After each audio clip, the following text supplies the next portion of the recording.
Alright, here we go. This is chapter 2, section 5. We're going to talk about factoring, basic factoring, and we're going to talk about the word solve. Okay? I want to talk about those two words first and make sure you understand the difference between those two. Because some of your directions in this section are going to say factor, and some of your directions in this section are going to say solve. And they're way different directions.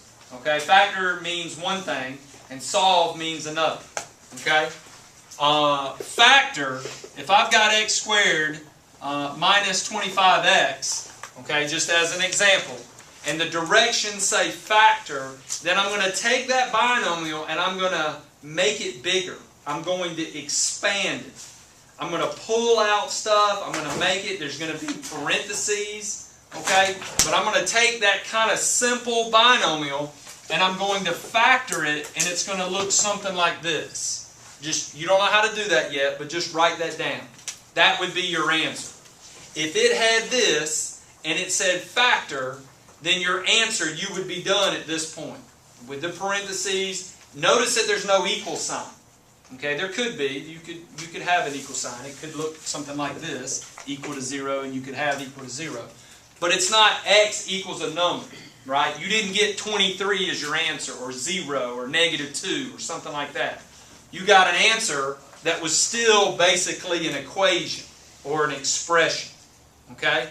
Another example of factoring that we'll be able to do, one day next week is x squared minus 9.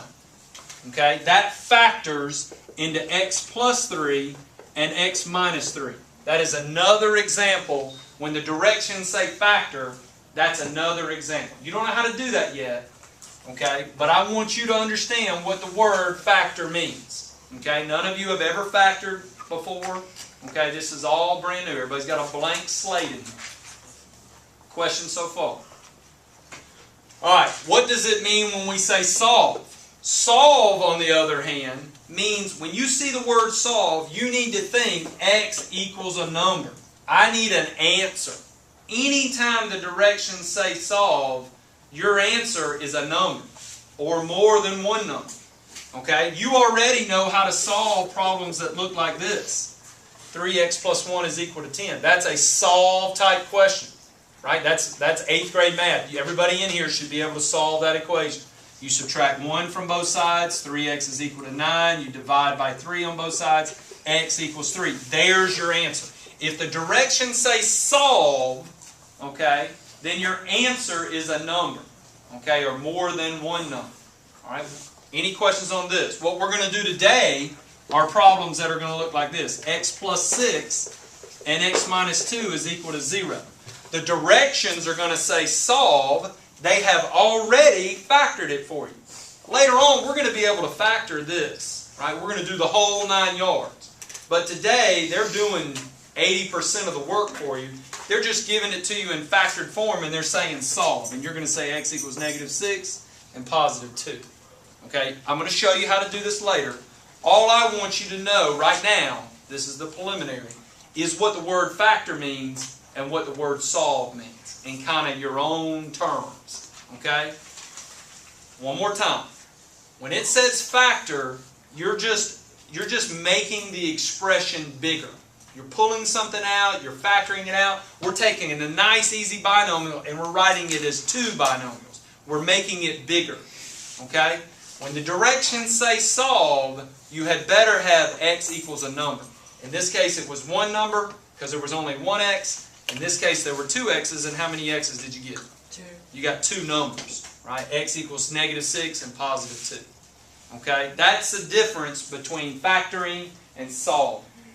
Okay, any questions? Now, that was quite a bit of time. How are we doing on time? 4:26. All right, and that's counting up, 4:26. All right, let me know when we get above 10 minutes. All right. Okay, I'm going to go a little bit above 10 minutes and we'll cut it off. All right, so now that we understand what factoring and solving are, let's look at some examples. All right, so here we go. X plus 5 and x minus 4 is equal to 0. The directions are going to say solve. Okay, so the directions say solve. What do you think the answer is going to be down here? X It's going to be some numbers, right? How many numbers?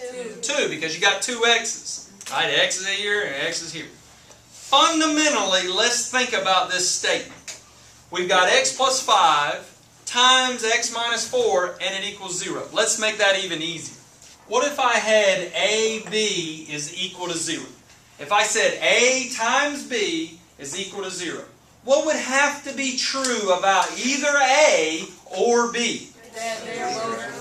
Not both 0.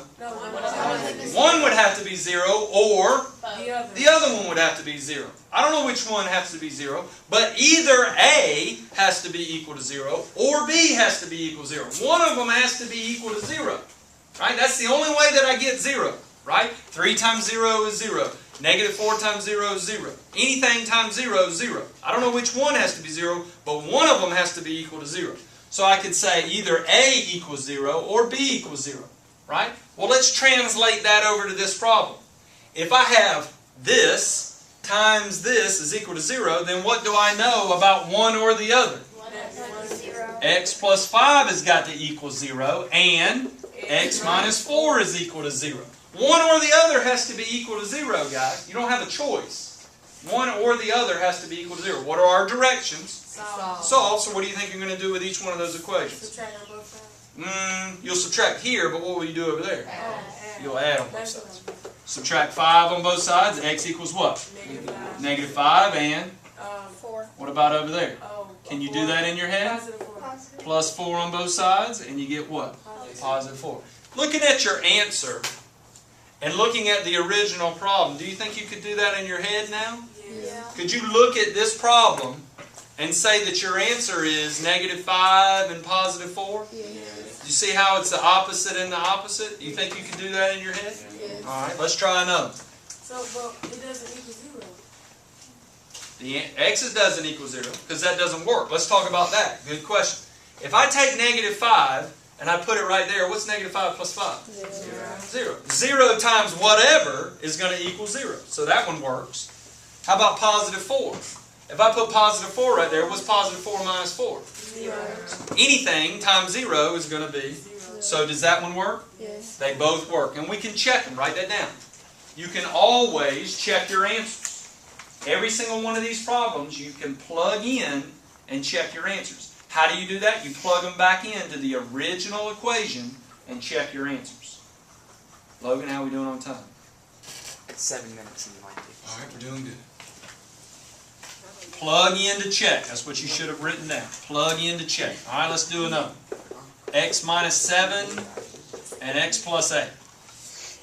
Without doing any work whatsoever, if the directions say solve this equation, you know that you're going to get 2 answers, right? Because there's 2 different x's. What are your answers? 7 and negative 8. 7 and negative 8. Anybody not see how I got those numbers? Raise your hand. Everybody sees how I got 7 and negative 8. Alright, so we understand the easy ones. Alright, let's make it a little harder. Throw a small wrench. I like that. Mr. Missy used to say that. Throw a small wrench in. Alright, yes. Okay. How about this one? We can't, over here we could just say positive 3. But over here we can't just solve that in our head. Why? Because of the 2. Now watch.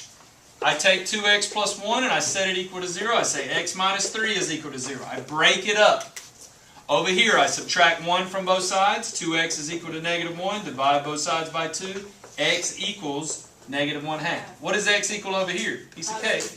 Positive 3. Now looking at your answer, negative 1/2. Go back to the original problem. Do you think you could figure that out from this? Yes. And not have to do the work? Look at it. Negative 1/2. What did you do with the 1? You moved it over to the other side by subtraction. And then what did you do with the 2? You put it on the bottom. You put it on the bottom. So I'm teaching you how to do the shortcut.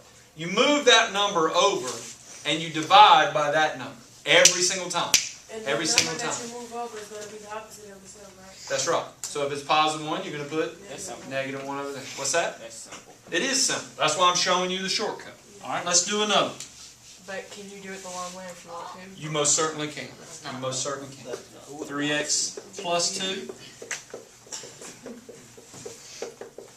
Who can do this without doing any work, without writing anything down? The directions say solve.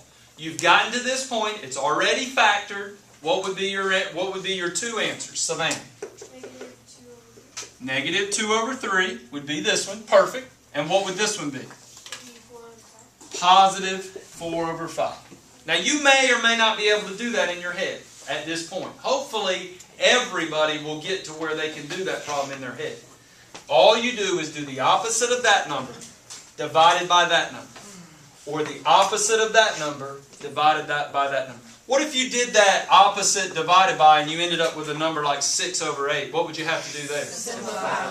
Are you going to get it right if you leave it as 6 over 8? No. No, you will not. Write that down. 5th grade, you learn how to simplify fractions. We're not going to go backwards. Okay? 6 over 8 would not be counted correct. You had better simplify it. Emma? Will they always equal 0? In this particular case, yes. When some problems we're going to do in a minute, they won't. We'll have to set it equal to 0. Okay, good question. Anybody else have a question? Anybody else have a question? All right. Can you kill it? I think you hit the red button.